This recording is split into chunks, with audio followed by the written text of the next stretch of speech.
Wow, you got that fast. Good afternoon, everybody, and thank you for joining us for today's Parent Cafe. Y'all are in for a very, very special treat, and I hope you all are as excited as I am today. So today we have Miss Terry Mack, who is a realtor, an author, investor, and avid traveler who served in the United States Marine Corps. She is a survivor of MST, and as a survivor, she is passionate about advocating for change, challenging the stigma surrounding MST, and raising awareness about the issue within the military community and society as a whole.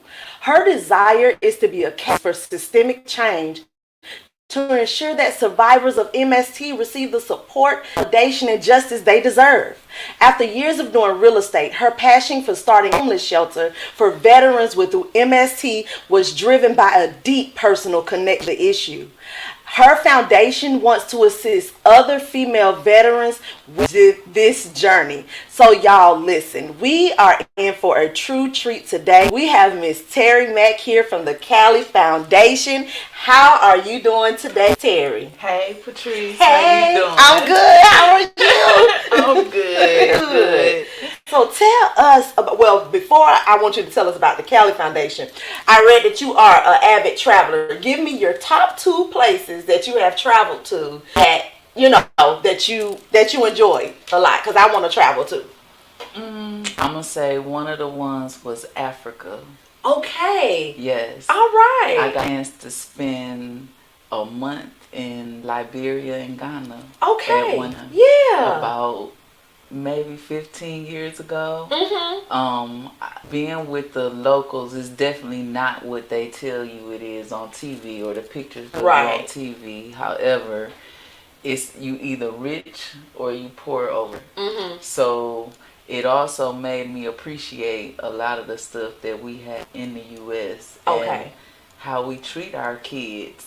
For example, kids over there, they work earlier, they go to school a little more self-sufficient. And I realized we kind of spoil our children. We spoil these kids over here. We do. We coddle our baby a bit. We do.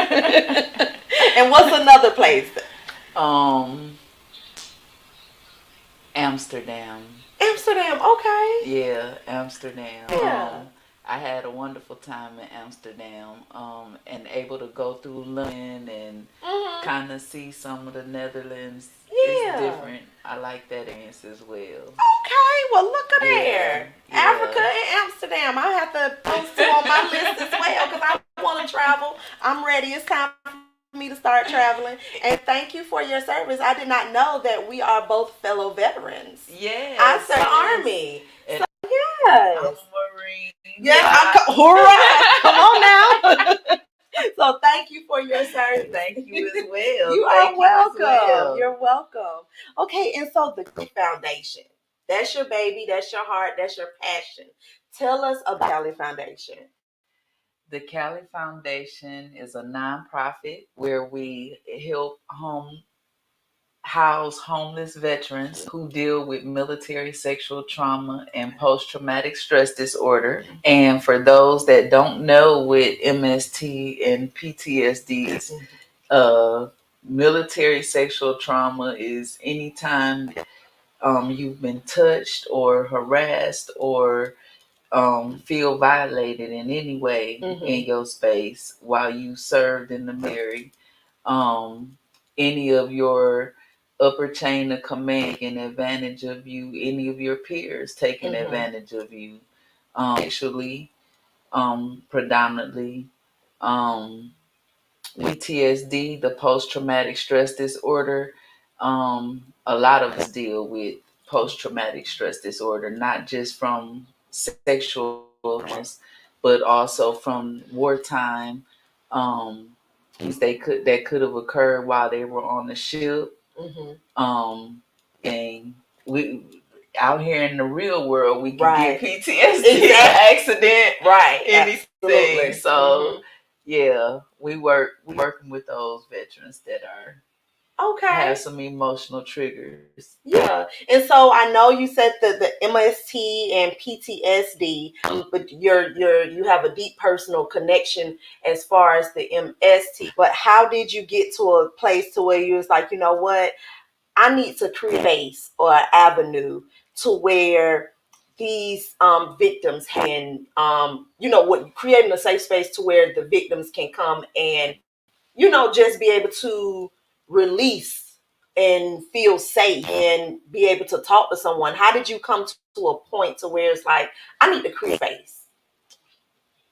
Whew, 15 years ago, kind of had a nervous breakdown with my kids. And in high school, all my kids grown, of course, but they were in school, and being a parent had become that challenging and hard for me that I had to be hospitalized for my stress and my anxiety, everything that went on. Something new, a relative died, and going to see the body kind of resurfaced odds that I had been going through from the war, from my sexual traumas before and after military.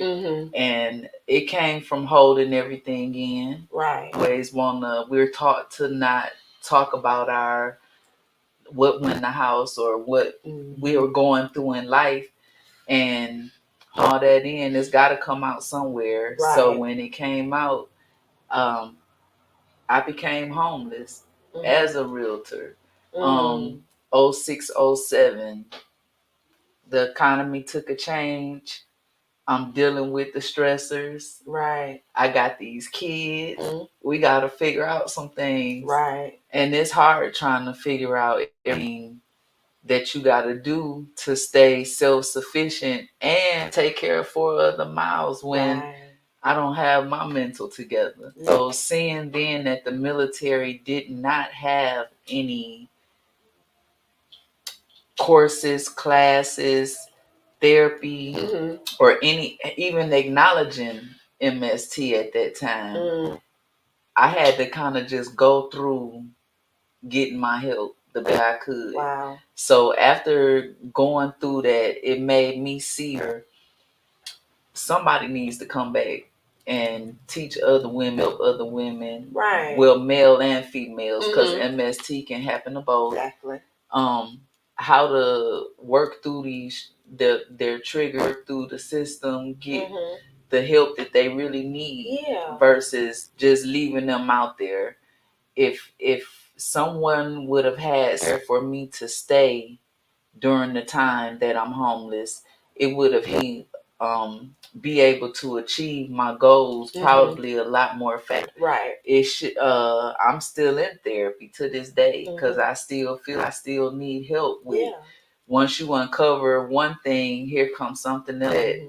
Right. Yes. You might as well go on and face who. Exactly. So all of that and seeing that need made me say, let me come back. Right. And pour into some other females and veterans and help them through this process. Okay. That is honestly a big thing, because sometimes we go through and we make it out to the other side. Yes. And sometimes we kind of forget what it was like when we were there. It's not an analogy. Well, I guess it is an analogy, because sometimes I be messing up. Okay, but I think it is. I think it is an analogy though. But it's an old thing that says, "Don't burn the schoolhouse down just because you graduated." Basically, just because you didn't came up and you didn't made it out, don't disregard everything that's going on. Oh, because you got your diploma now. Now you the schoolhouse. No, because just like you came through the ranks, just like you came through, other people has to come through those ranks and go through the processes. So you reach back, you reach back and you help those who are still coming through like you did. And so, like I said, that's very admirable that you saw, you had to figure it out the best way that you knew how to, and you got in therapy and you reached a resolve, and you're still going through therapy, but you're like, you know what? Let me back because I know how it is to be alone and have nowhere to go and no one to turn to. The resources are very limited, if there is any resources, and you decided to take care of a need. That is admirable, and that because at any moment you can you can still be triggered, even from helping people, dealing with the same things that you had to deal with, and so your has to be intact. Yes. Yes. Yeah. It's funny that you said that, because that's one of the things that I've been talking about lately, is how sometimes doing this is a work for me, a tool that I'm trying to use the tools that I learned in therapy to go forward. Some days, because it's new to me, thinking differently or trying to do things differently, right, I do get triggered working with some of the other veterans. Right. And I have to remind myself that this is practice for me too. I'm still don't have it all together. Right. So every day that I'm trying to push somebody else to be better, I'm pushing myself to be better too, so that I can work a little bit more through my traumas and my triggers and be able to handle them better.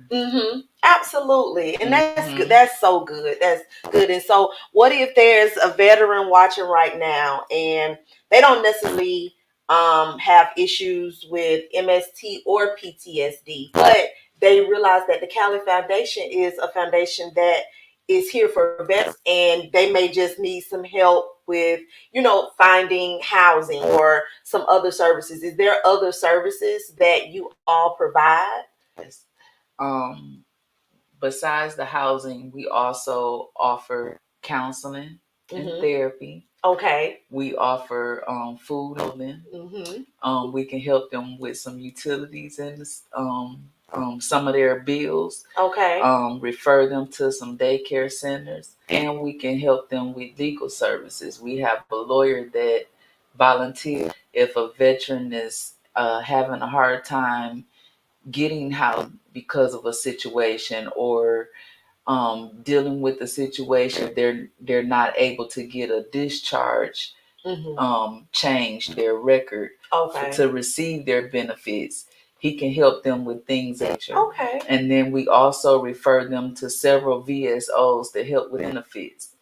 Now, the PACT Act is one of the big benefits right now that a lot of veterans aren't going to see. They qualify. Oh, I didn't do any wartime service. That doesn't mean they should still check that PACT Act list and see if there's some that would qualify them, or that they would fall under, being that this is one of the first for veteran that allows us to get services for the veteran, but for your family, if something were to happen to you later on, off one of those conditions, that they would be able to receive the benefits. So I encourage all veterans to get informed, find out the information. One of the other things that we do is they go to our website, www.thecalifountain.org, and there's a member tab at the top.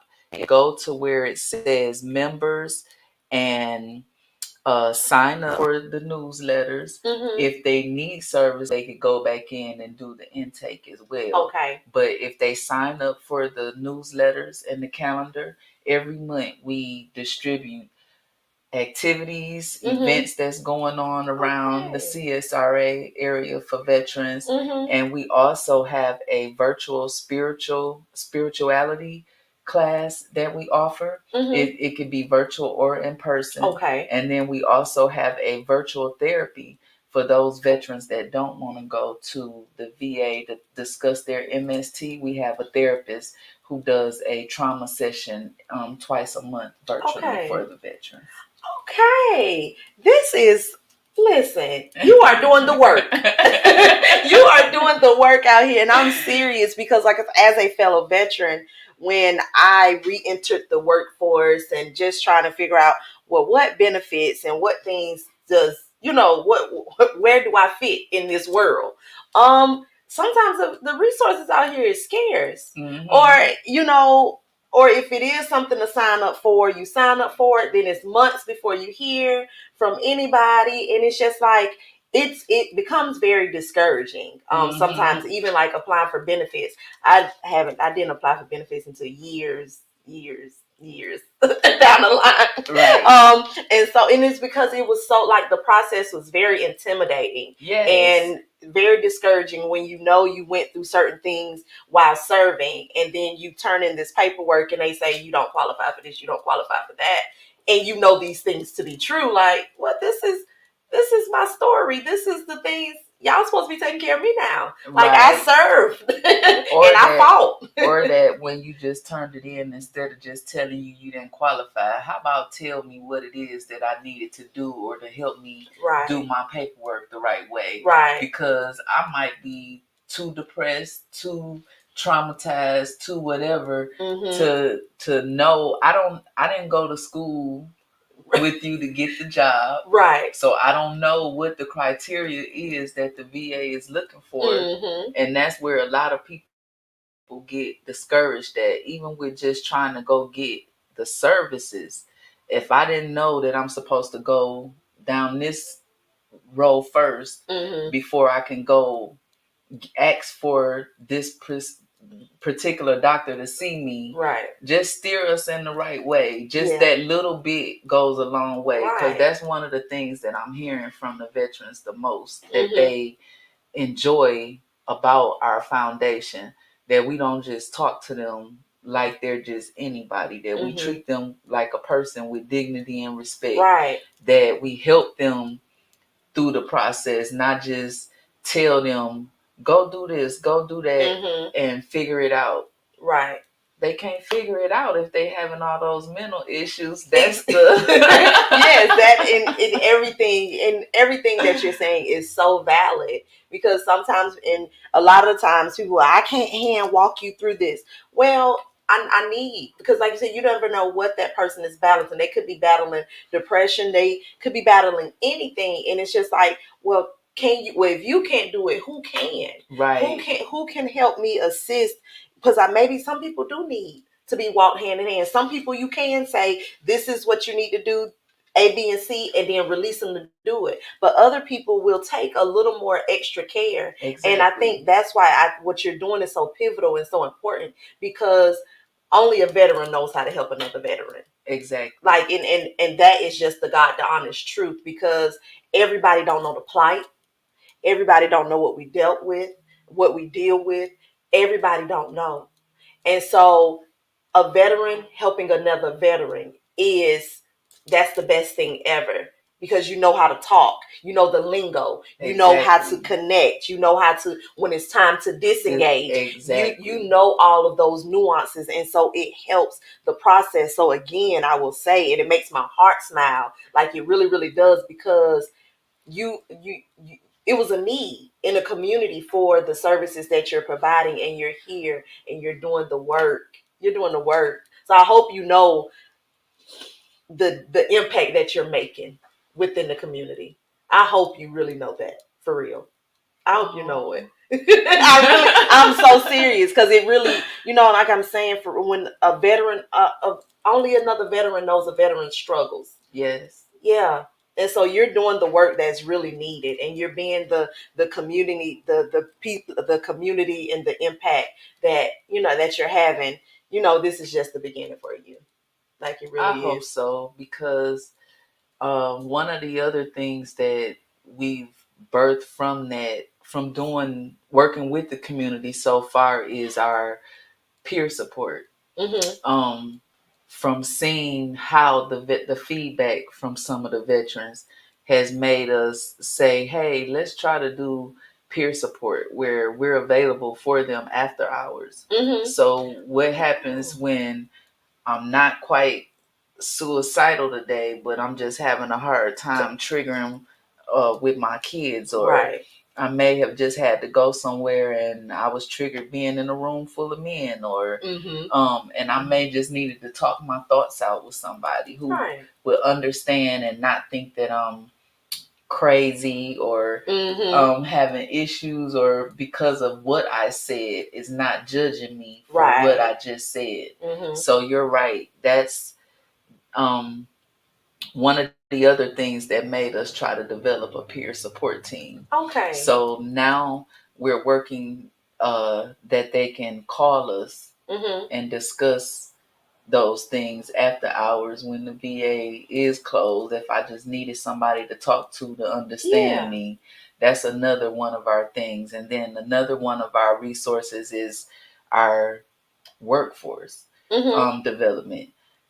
We have a career coach that works with us also. If they don't get their benefits or aren't entitled to the benefits or their pension, she'll help them with their resumes or turn their their military skills into regular career skills, help them write that out, practice doing their interview skills, give them leads to other jobs that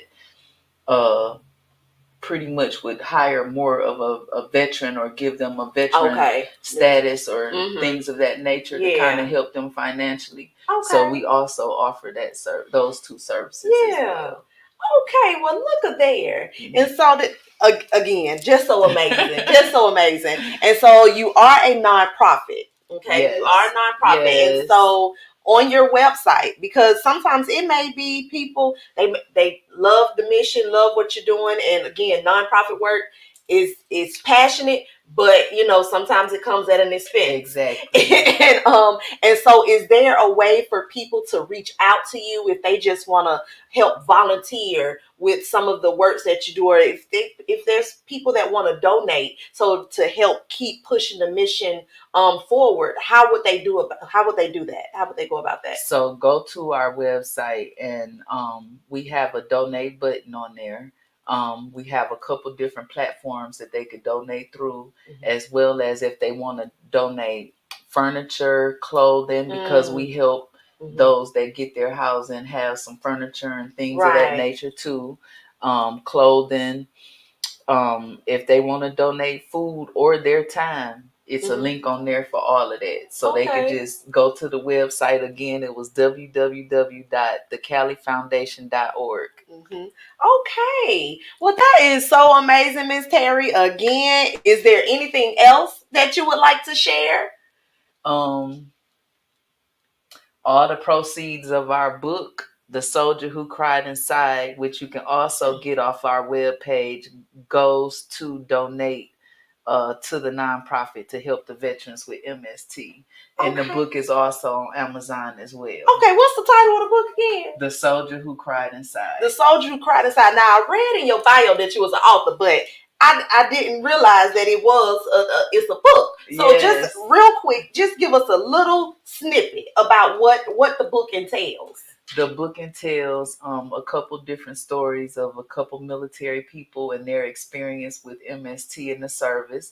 And then the end of the book helps strengthen you, guide you, encourage you to go get the help and the therapy that you need to complete the journey. All right now. So listen, y'all. Go to the website. Go see if you have it in your heart to donate, whether that's monetarily or if that's with your time. Listen, go do it. This is a great organization that's pushing forward a needed and relevant task at hand. Also, even if you're not a veteran, but you know a veteran, please get the book, okay? Get the book and give it to a veteran, okay? Listen, thank y'all so much for tuning in this month.